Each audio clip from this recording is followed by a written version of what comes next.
जय हिंद, जय Bharat student. Welcome to at my channel गणित की चौपाल। Student, please subscribe my channel. You will get all my videos continuously. Student, we have completed our first question of exercise 3.3. Today we are going to start our new question number 3.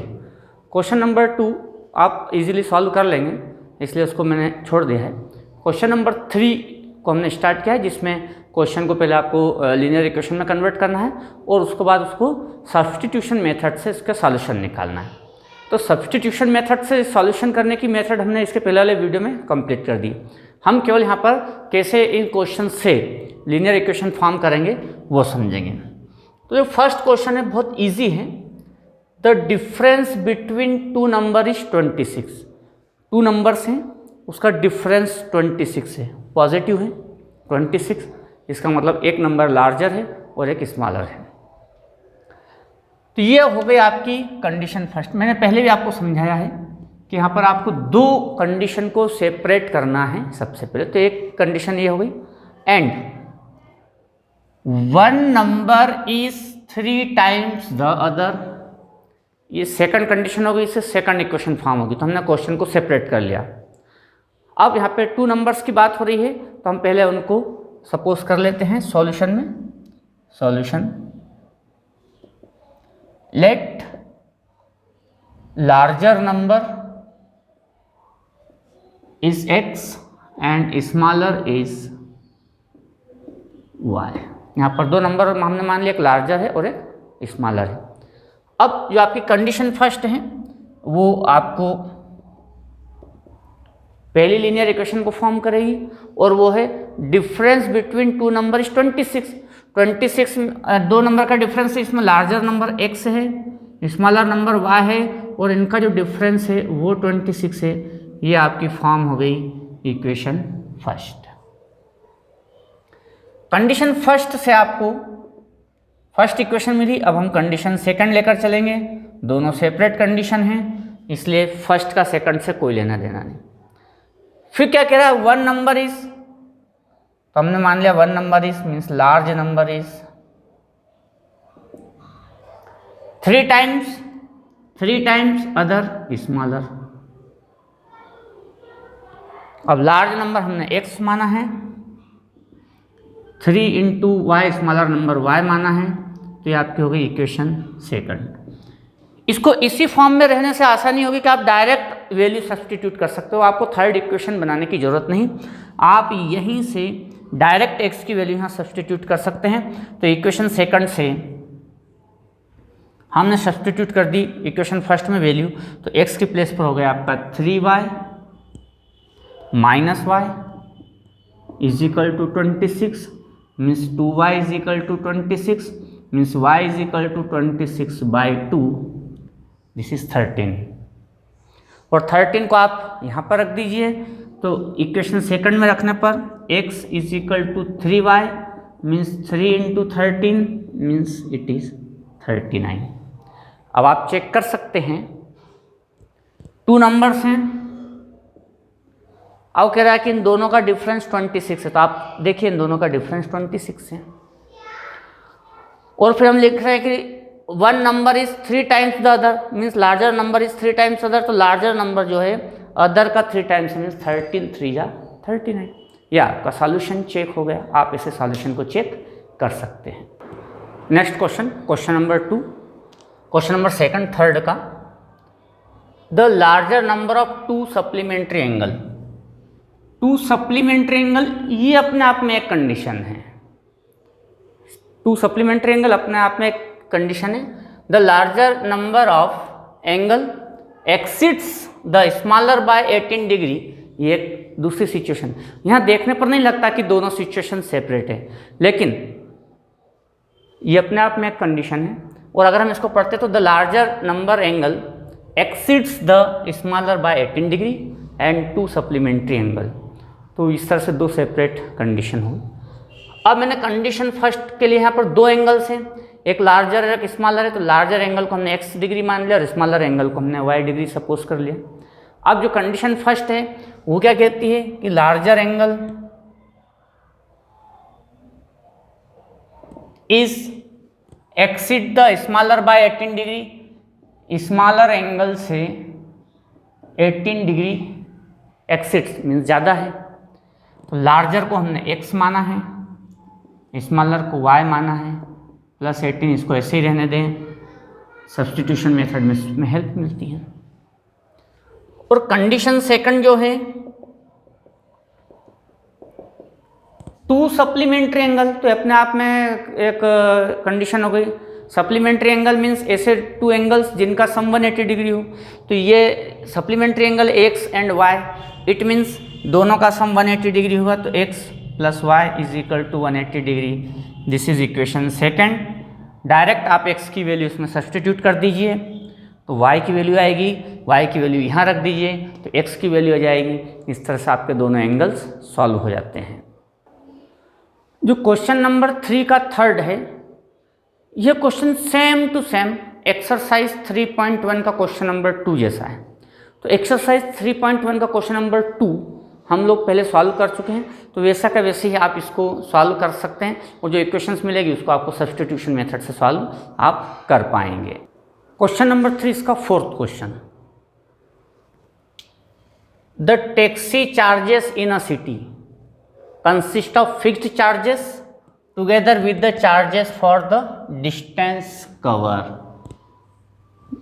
Two types के charges हैं एक शहर में, एक तो fixed charge, आप कितना भी जर्नी करें वो उतना ही लगेगा, और दूसरा है जो चार्ज है वो जितना आप डिस्टेंस कवर करोगे उसके मल्टीपल में लगेगा।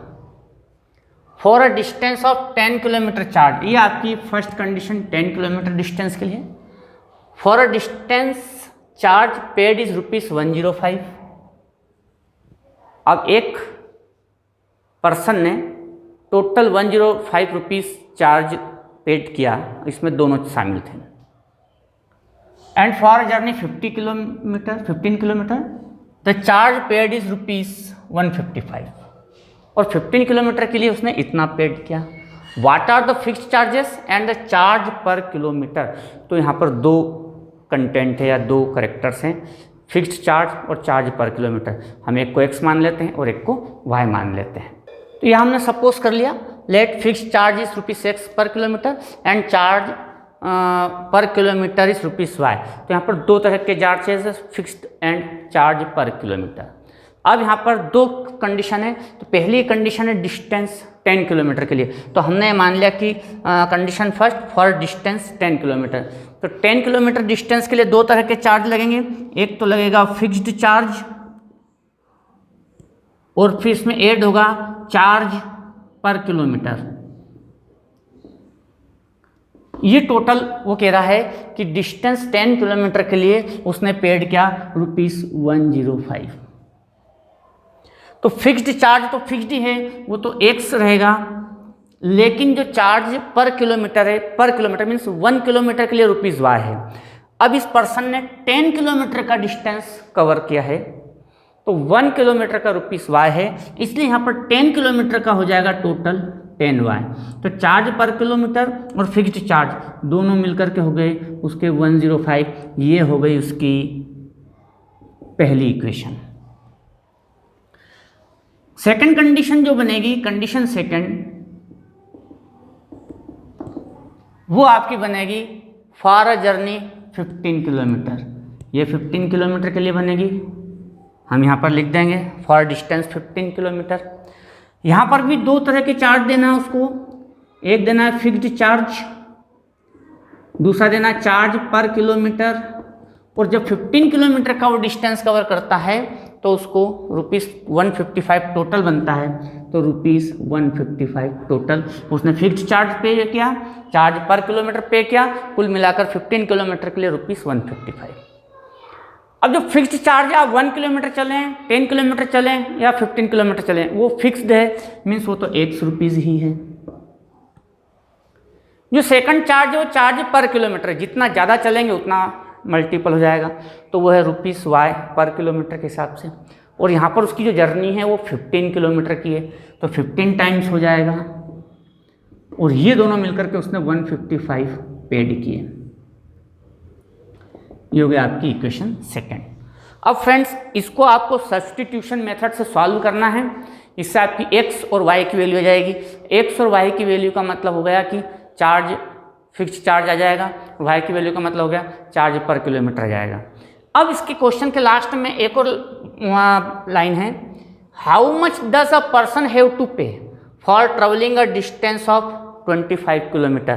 तो 25 किलोमीटर के लिए उसको टोटल कितना पेमेंट करना पड़ेगा, तो फिक्स्ड चार्ज तो फिक्स रहेगा जो भी x की वैल्यू आएगी, और 25 इंटू वाई, जो y की वैल्यू आएगी वो यहाँ रख देंगे, जो x की वैल्यू आएगी वो यहाँ रख देंगे फिक्स्ड चार्ज की, और दोनों का जब हम सम करेंगे तो उसका टोटल अमाउंट आ जाएगा कि 25 किलोमीटर के लिए उसको कितना पे करना पड़ेगा। तो यहाँ पर दोनों इक्वेशंस हमने बना ली है। कैसे बनाई है, किस तरह से बनाई है, आपको समझ में आया होगा। और फिर आप इससे x और y की वैल्यू निकालिए, उसके बाद आप आगे सॉल्व कीजिए। नेक्स्ट क्वेश्चन है हमारा question number 5। A fraction become 9/11 if 2 is added to both the numerator and denominator. ये हमारी कंडीशन फर्स्ट है। अब कंडीशन फर्स्ट में दो करेक्टर हैं, एक है न्यूमरेटर और एक है डिनोमिनेटर। ये दोनों मिलकर के बनाते हैं फ्रैक्शन। तो फ्रैक्शन के दो पार्ट हैं, एक न्यूमरेटर और डिनोमिनेटर। तो यही हमारी कंडीशन के फास्ट मतलब अननोन पार्ट हो गए, न्यूमरेटर एंड डिनोमिनेटर, ये अननोन पार्ट हो गए। सेकंड कंडीशन बनती है if 3 is added to both the numerator and denominator it's become 5/6, find them. तो अननोन पार्ट कौन है, न्यूमरेटर एंड डिनोमिनेटर। तो हम इसी को हम सपोज कर लेते हैं, let numerator of a fraction is x, ये न्यूमरेटर हो गया x, and it's denominator is y, denominator. अब न्यूमरेटर आ गया, डिनोमिनेटर आ गया, तो fraction is x upon y। अब हमारी जो कंडीशन फर्स्ट है उससे हम फर्स्ट इक्वेशन को फाइंड आउट करेंगे।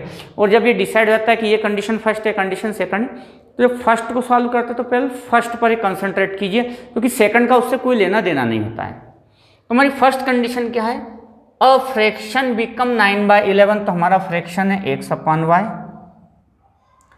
और ये हो जाता है 9/11। अ फ्रैक्शन बिकम 9/11, तो a fraction become 9/11 when if 2 is added to both the numerator and denominator. If 2 is added to both the numerator and denominator, 2 is added to both numerator and denominator, it's become 9/11। Cross multiply करते हैं हम इसका, 11 का x में तो 11x plus 11 2 या 22, 9 का y में तो 9y प्लस 2 18। केवल 22 को उधर पहुंचा दें आप, इससे आपको बेनिफिट ही रहेगा। 9y प्लस 18, 22 ट्रांसफर हुआ तो -22। 11x is equal to 9y minus 4 and x is equal to 9y minus 4 upon 11। This is equation first. ऐसा क्यों किया, क्योंकि सब्स्टिट्यूशन मेथड में हमें x या y की वैल्यू निकालनी होती है, तो हमने यहीं से x की वैल्यू निकाला, इससे टाइमिंग बचता है। और अब इसको हम सब्स्टिट्यूट डायरेक्ट कर देंगे सेकंड में। अब कंडीशन सेकंड क्या है हमारी, कंडीशन सेकंड क्या है, if 3 is added to both the numerator and denominator. तो हमारा फ्रैक्शन है x upon y and 3 is added to both numerator and denominator, it becomes 5/6, it become 5/6। Cross multiply कीजिए तो थोड़ा सिंपलर फॉर्म हो जाएगा, 6x प्लस 6 3 जा 18, 5y plus 5 3 जा 15, ये हो गया आपका 6x minus 5y is equal to 15 minus 18, 15 minus 18, then we get 6x minus 5y is equal to -3। अब यहाँ से आप x की वैल्यू इसमें सब्स्टिट्यूट कर दीजिए, आपकी एक वैल्यू हो जाएगी y की, और जो y की वैल्यू है उसको फिर यहाँ रख दीजिए तो x की वैल्यू हो जाएगी। ये x और y आ गया, मीन्स न्यूमरेटर एंड डिनोमिनेटर। तो न्यूमरेटर को न्यूमरेटर की जगह रख देना, डिनोमिनेटर की डिनोमिनेटर की जगह रख देना, तो आपका क्या आ जाएगा, फिर एक फ्रैक्शन आ जाएगा। तो केवल इक्वेशंस कैसे बनाना है, उसके बाद तो अगर सब्स्टिट्यूशन मेथड सभी जगह सेम है, और सॉल्व कीजिए। Next question, question number 6। जो एज से रिलेटेड क्वेश्चंस होते हैं उससे स्टूडेंट बहुत डरते हैं, जबकि वो बहुत इजी क्वेश्चंस होते हैं। आप केवल लैंग्वेज पर कंसंट्रेट कीजिए और जैसा वो डायरेक्शन देता है केवल उसी पर चलिए, डायरेक्शंस के अलावा मत सोचिए। बस जैसा वो डायरेक्शन देता है उसी को फॉलो कीजिए, आप कभी गलती नहीं करेंगे। मेन चीज़ इसके क्वेश्चंस के डायरेक्शंस। अब देखें हम कैसे। 5 ईयर हैंस, ये एक फर्स्ट कंडीशन हो गई। The age of Jacob will be 3 times that of his son. Okay. 5 years ago, Jacob's age was 7 times that of his son. What are their present age? दो condition separate हो गई, 5 year hence and 5 years ago। और यहाँ पर दो unknown चीज़ें हैं, वो है जेकब्स प्रेजेंट एज और हिज सन्स प्रेजेंट एज। ये दो अननोन हैं, तो एक को x मान लेंगे, एक को y मान लेंगे। पहले हम इतना काम करते हैं। तो पहले हमने मान लिया कि let Jacob's present age is x year and his son's present age is y year. इतना क्लियर हुआ कि उनकी प्रेजेंट एज अननोन है, तो हमने उसको सपोज किया। अब कंडीशन फर्स्ट है 5 ईयर हैंस। हमने केवल इस पर कंसंट्रेट किया, 5 ईयर हैंस। अब 5 ईयर हैंस पर जब कंसंट्रेट करेंगे तो हमने x और y तो प्रेजेंट माना है ना, और 5 ईयर हैंस मीन्स फ्यूचर की बात कर रहा है, तो एज चेंज होगी 5 साल बाद 5 ईयर्स हैंस। तो फिर हमको जैसे ये चीज़ लिखते हैं वैसे ही आपको चेंज करना होगा। तो 5 ईयर हैंस जैसे लिखते हैं वैसे ही उस टाइम पीरियड में आपको जाना होगा। तो जो जेकब्स एज विल भी हो जाएगी, Jacob's age will be x plus 5 year and his son's age will be y plus 5 year। और जब ये एज लिख देते हैं तो आपको इसी एज पर काम करना है, इस पर काम नहीं करना है, क्योंकि जब आप ये हेडिंग डाल दिया है तो इसी एज पर आपको काम करना है। तो क्या कहता है आगे, the age of Jacob will be, तो आप यहां पर पहले वर्ड में लिख लें age of Jacob will be 3 times, ये हमने 3 टाइम्स कर दिया। That of his son means उसके सन की एज की बात कर रहा है, हिज सन्स एज। तो जो वो डायरेक्शन दे रहा है उसी को फॉलो कीजिए, वर्ड को वर्ड में लिख लीजिए। क्या कह रहा है, the age of Jacob will be, तो the age of Jacob will be 3 times किसका, हिज सन एज हमने लिख दिया। अब एज ऑफ जेकब, तो इस फॉर्मेट में बात करें तो यही एज को आपको लिखना है। तो age of Jacob x plus 5 is equal to 3 times his son age y plus 3। बस अब सॉल्व कर दीजिए, x plus 5 is equal to 3y plus 9। x को एक तरफ मीन्स वेरिएबल को एक तरफ, एंड तो इससे आपको मिल जाएगा x minus 3y is equal to 4। This is equation first. Condition second, बस कंडीशन सेकंड को भी आप उसके डायरेक्शंस को फॉलो कीजिए। 5 ईयर अगो, कंडीशन सेकंड है 5 ईयर अगो। जैसे हम इस चीज़ को लिखते हैं तो उनकी एज को चेंज करना पड़ेगा, क्योंकि आपने लिख दिया है मतलब आपको वहाँ जाना पड़ेगा। 5 ईयर अगो मतलब बैक में जाना। तो Jacob's age was x minus 5 year, तो उसकी सन की एज भी कम होगी, his son's age was y minus 5 year. फिर क्या कहता है, 5 years ago Jacob's age was की जगह आप इजिकल टू लगा दें। 7 times that of his son, तो his son age. Direct mathematical language ना दें, पहले आप वर्ड को वर्ड में लिख लें। जेकब्स एज हमारे पास है यहाँ पर, ये वाली लेंगे x minus 5।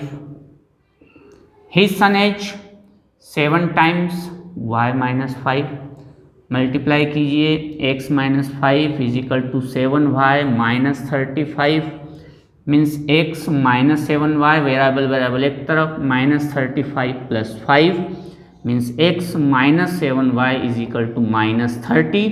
This is equation second. First equation आ गई, सेकंड इक्वेशन आ गई। सब्स्टिट्यूशन मेथड से आप इसको सॉल्व कर दीजिए तो आपका क्वेश्चन सॉल्व हो जाएगा। इसके साथ ही हमारी एक्सरसाइज फिनिश होती है। नई एक्सरसाइज नई मेथड के साथ फिर मिलेंगे, तब तक के लिए जय हिंद, जय भारत।